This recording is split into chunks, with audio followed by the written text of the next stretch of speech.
We're the Living with Pain and Chronic Fatigue Syndrome team. My name's Steve and I'm a physiotherapist. Hello, my name's Donaldina and I'm one of the occupational therapists. Hi, my name's Addie and I'm one of the psychologists in the team.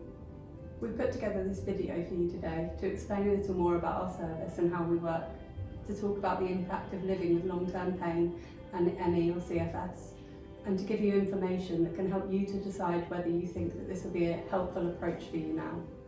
By making this video, we hope to tell you about our service and how we work, to talk about the impact of living with long-term pain and ME CFS, to give you information that can help you decide whether you think that this would be a useful approach for you now. Long-term pain is pain that lasts for longer than 3 months. It may have a clear cause or it may not. It can be in a specific part of the body or felt throughout the body. Long-term pain is very complex and doesn't often respond to medical treatments such as injections, medication or surgery. ME CFS, chronic fatigue syndrome, is debilitating fatigue that is not significantly improved by rest or sleep. ME CFS is worsened by activity. Its fatigue is not caused by physical, mental or emotional demands. It often includes a wide range of other issues as well, such as problems with sleep, issues with thinking or memory, pain and flu-like symptoms. Living with a chronic condition can be made more complicated by the fact that sometimes what people see from the outside and people's own lived experience of that chronic condition are quite different. And we've got a picture here of an iceberg to represent that difference between what's seen and what's experienced. So on the surface, you can see the tiny piece of iceberg poking out above the water, which is what maybe people see. And then underneath, there's a much, much larger bulk to that iceberg that's largely hidden. And for some people, that's true of their experience of living with a chronic condition, where they have their external appearance, and then there is that much greater, more complicated impact of that chronic condition. Traditionally, treatments for long-term pain and fatigue have been largely focused on the impact on the body and medical interventions like medications, injections, surgeries and specific exercises.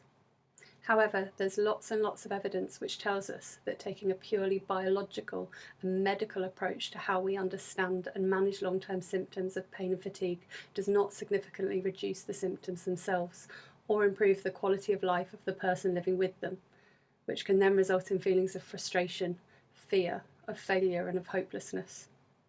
Because of this, it's widely recognised that long-term pain and fatigue is best understood and managed using a very different approach, one that includes but is much more than a purely biological understanding of the effect of symptoms on the body.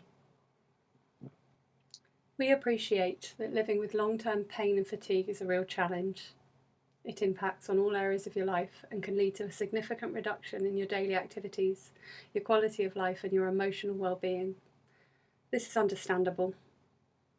Although it's not always possible to cure long-term pain and fatigue, it is possible to improve quality of life in the presence of these ongoing symptoms.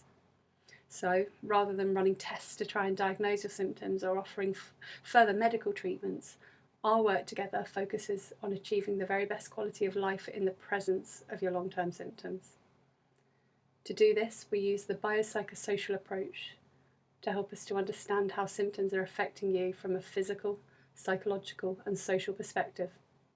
This involves taking a much wider view to recognise the impact that pain and fatigue are having on different aspects of your life, including your medical history, your symptom severity, your fitness and flexibility, your social support and relationships, your attitudes and beliefs about pain and fatigue, your value system and what's most important to you, as well as your personal ways of coping. From this understanding, we can identify areas where positive changes can be made. We work together to make sense of why symptoms persist as they do, to identify changes that you can make in your life now based on what's personally important to you, and to learn skills to help you cope with the physical, psychological and social impact of your symptoms so that you can make these important changes. We work this way because there's lots of scientific evidence that shows us that taking this approach is the best method to improve your physical and mental health and therefore your overall well-being. We know that when the impact that long-term pain and fatigue has are fully recognised and understood, people know what's likely to cause flare-ups in their symptoms and how to best manage this. This can help to reduce the frequency and severity of flare-ups as far as possible. People feel more confident in their ability to cope at times of flare-up and feel that they can do more of what's personally important to them. People also feel more confident in communicating with other people about their ongoing pain and fatigue. Sometimes people find that a side effect of taking this approach is that their symptoms take up less of their energy and attention. So, because living with a chronic condition can be complicated and there is that far wider ranging impact on people's lives, we try and break that down into different categories to help people understand how each of those different factors can impact on their lived experience of their chronic condition and how their chronic condition can in turn impact upon those factors. So here we use the physical category, social and psychological. But there is an interrelationship between all of these different factors. So, for example, under physical, we've got pain and poor sleep. And so when your pain is worsened, that can have a negative impact on your sleep and mean that your sleep is poor, which can then in turn worsen your pain. And then we have the impact of that potentially on the social areas of your life. So if we think about increased pain and more fatigue because of poor sleep, that can mean that you have difficulties with work. And then if you've got difficulties with work, that can in turn lead to stress under that psychological heading. And then, there may be ramifications in terms of anxiety and becoming irritable. So we can see how, changing various factors in those different spheres has an interrelationship with all those other components. And we'll look at some of these factors in depth slightly further along in the presentation. So what does our involvement look like, and what will our team be doing with you? So we take a person-centred and holistic approach, which means that everyone's care looks a bit different and it depends on people's specific needs. But we do have common themes, and these frequently involve helping people understand more about what's going on in your body and how it works, and where those persistent pain and fatigue symptoms are coming from and why your body is producing them. We look to help people identify important changes that they want to make in their lives, and that might be through goal setting, like identifying activities or occupations that people might want to get back to doing because they gave them up because of the impact of their pain and fatigue. We look at helping people recognise any unhelpful patterns that they might have got into because of their pain and fatigue. Sometimes people end up with boom and bust activity cycles where you have someone who pushes and pushes and tries to do as much as they can, and they fight against their symptoms until they can't do any more, and then they have a bit of a tailing off, and then they'll sort of crash, not do very much activity, not feel up to doing very much at all because their symptoms are so bad and have flared up. And then as they start coming out of that, they might start feeling a bit better, and then they push and push and push and push and do lots and lots because they feel that they should, or because they want to, or lots of complex reasons. And then again, they have that crash again. And we end up with these real peaks and troughs of activity. And over time, that's not a sustainable pattern of activity to get into. So we look at helping people identify where their limits are and plan their activities so they have much more steady patterns of activity and avoid those kind of peaks and troughs. We look at helping people change how they cope with and think about and respond to their pain and fatigue.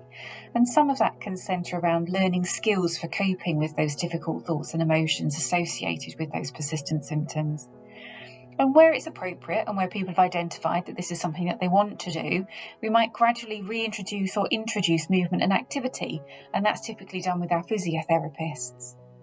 And we also help people to communicate more effectively with others about their experiences and their symptoms, and that might be helping people to communicate more effectively with their carers and loved ones so they understand more about what's going on internally. Or it might be much more pragmatic and, learning how to communicate with managers about people's limitations in the workplace.